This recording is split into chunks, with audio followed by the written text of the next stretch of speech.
చాలా మంది ఈ తాజ్ మహల్ ని ప్రేమకు చిహ్నంగా చూస్తారు. ఇంకొంతమంది అయితే ప్రేమ అంటే షాజహాన్ది, తన భార్య కోసం ఒక తాజ్ మహల్ ని కట్టాడు అని చెప్తారు. కానీ గైస్, అది అబద్ధం. ఫస్ట్ ఆఫ్ ఆల్, ఈ తాజ్ మహల్ ని కట్టింది షాజహానే కాదు అని చెప్తారు. దాని గురించి మనం ఎప్పుడైనా మాట్లాడదాం.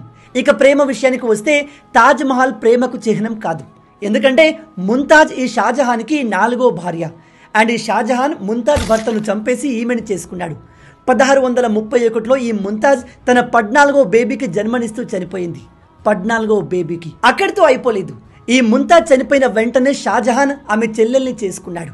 ఈ షాజహాన్ తన సొంత కూతుర్ని కూడా వైఫ్ లాగా చేసుకున్నాడు.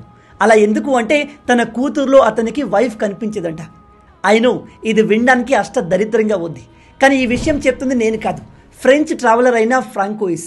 ఇతను షాజహాన్ సమయంలో ఇండియాకు వచ్చి ఈ విషయాన్ని గమనించి తన బుక్లో రాశాడు. ఇప్పుడు మీ అందరికీ నా క్వశ్చన్ ఏమిటంటే,